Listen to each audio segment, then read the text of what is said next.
Rich up here and give him a warm AGC welcome. Thanks, Les. What an amazing introduction. Thanks for that. Although I wrote it, so I guess it's...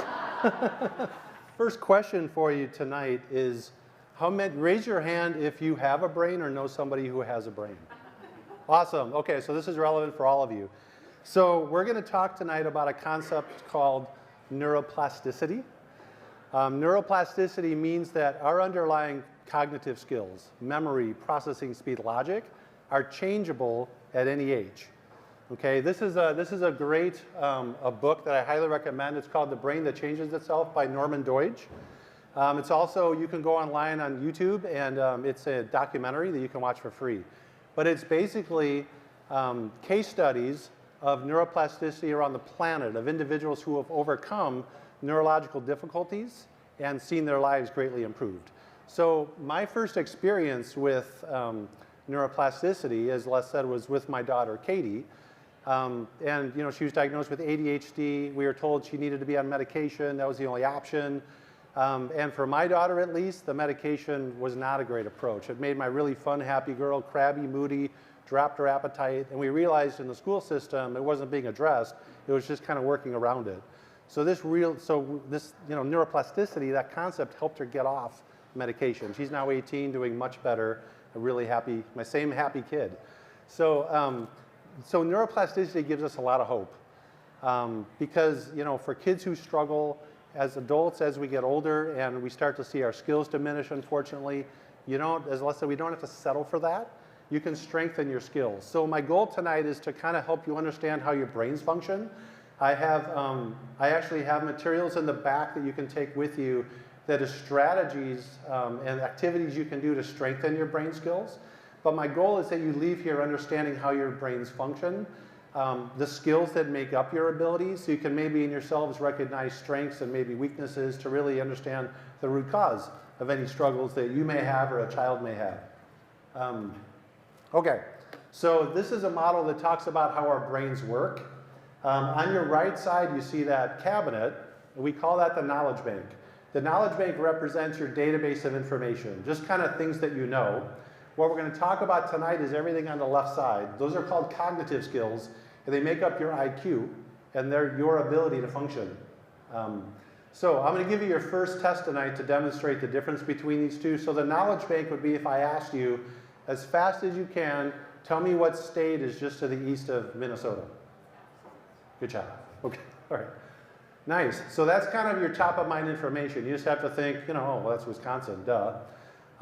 That represents your knowledge bank. It's kind of your top of mind information. For kids, it would be like 3 times 3 is 9 and George Washington's first president. We're not going to talk about that tonight. We're going to talk about everything on the left, which is your ability to process, problem solve, stay on task, retain information. So that would be if I asked you, are you ready for this one? As fast as you can, I want you to spell Wisconsin backwards. Go. N-I-S. Good. All right. You don't have to do that unless someone wants to show off. But the point is, you can do that, but it's not just like, oh, Wisconsin. You have to really think through and process that. Your ability to do a task like that completely depends on where these skills are, right? So let's say attention wasn't strong. How might that affect you? You might be like, wait, what? What did he say? Right? If, let's say working memory wasn't strong. You might be halfway through it and then forget what you're doing. Or visual processing, you might be picturing the word Wisconsin to spell it backwards. So both of these, knowledge and intelligence, are important, but especially for us at our age, intelligence and cognitive skills really have a great factor in determining how successful we are in life and our careers and things like that. So what I want to do real quick is talk about what each one of these skills are, so you have an understanding of that and kind of give you some different examples. So attention is the first skill listed here, and it's not just because it starts with an A, it's because it is absolutely critical. It's the gateway to every other skill. So I can't tell you how many individuals have high logic, like kids who are super smart, but they get C's, D's, and F's in school because their attention skills aren't strong, right? So it's the gateway to everything. There's 3 types of attention. There's what's called sustained attention, which is your ability for prolonged mental effort, the key being on something not exciting for you. right? Because for all of us, things we love, that's easy. That's why some kids are like, wow, amazing with video games, but can't sit in front of their math homework. Selective attention is your ability to tune out distractions. And divided attention is your ability to multitask. So think about taking notes and just handling multiple tasks at once. If those skills aren't strong, it makes life really hard. And it doesn't matter how strong the rest of them are. If that skill is not strong, it's tough. And that's the most common issue that individuals, kids and adults have today. And I'm going to talk a little bit too in a bit about the role technology is playing in that, because it's not really helping as far as that goes. Processing speed is how quickly you're able to think and process information. If that's not strong, it means that hitting deadlines is tough. It means that individuals tend to get overwhelmed when there's a lot coming at them because they can't think and process quickly.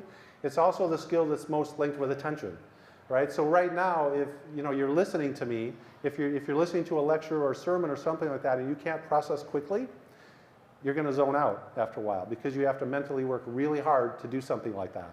And so that is processing speed. And a lot of fast-paced environments, things like that, if that skill is not strong, it makes individuals really uncomfortable. Working memory is your ability to hold information long enough to use it. So if you were to ask your child, I want you to go, bring out the trash, put the dishes away, and then put that laundry away in your room, how would that go? And if working memory is not strong, it wouldn't go, right? Or as an adult, this would be, this would happen to me all the time, where my wife would call me at Target and say, hey, can you grab these 4 items? And be like, sure. And I'd get home and have 2. I'm like, duh.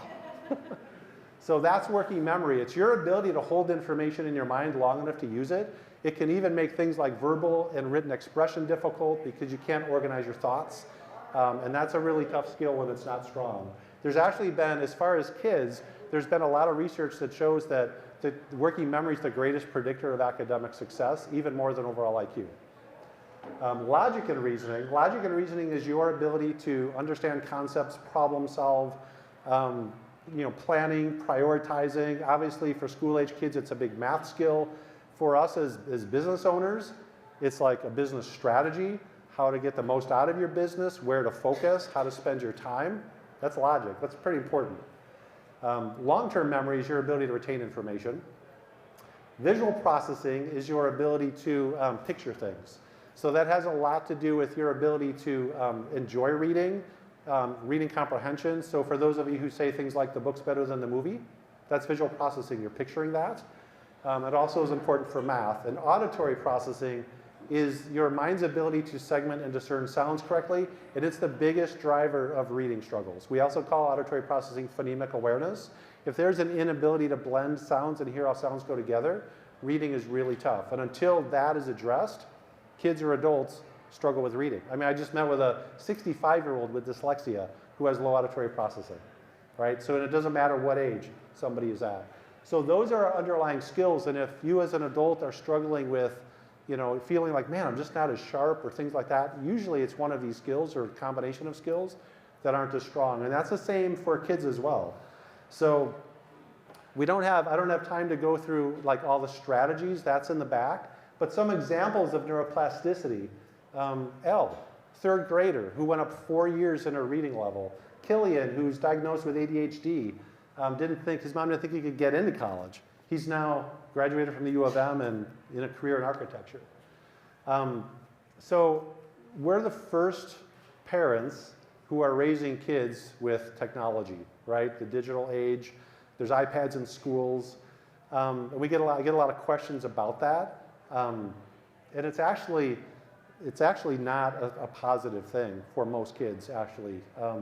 There's 2 other ways that psychologists look at attention, two other categories.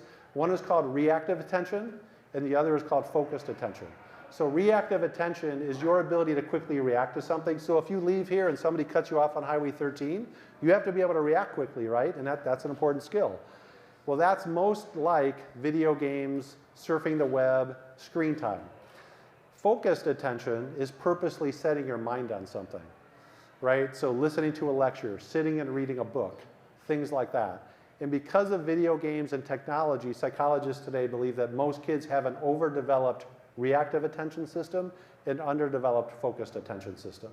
So if you're letting your child just stay on technology all day, and then they have to go to history and listen to their not so thrilling teacher, that's going to be really hard for them. So what's important to remember is neuroplasticity works both ways, right? It can also be a negative if you're not using your brain the right way. So that's as far as kids. What about adults? How do our brains function when we're older? Well, unfortunately, when we hit around 30 or so, which I know most of us here are younger than that, our skills start to diminish, sadly. We start to drop. There's a natural decline. You don't have to settle for that decline, actually. Okay. Because you can strengthen your skills as you get older, and it really depends on how you're actually using your brain. So things like exercise, nutrition, staying active, things like that are super critical to staying sharp. And areas that can be improved are things like brain injuries and concussions can be overcome through the power of neuroplasticity. You know, memory loss as we age can be overcome through neuroplasticity. So I want to share, this is really important as far as understanding how our brains work and how we can stay sharp as we get older. Are any of you familiar with the concept around the nuns of Mankato? Have you heard? Okay. So they're actually really well known in neurological circles, and they're literally nuns in Mankato, just an hour south of us.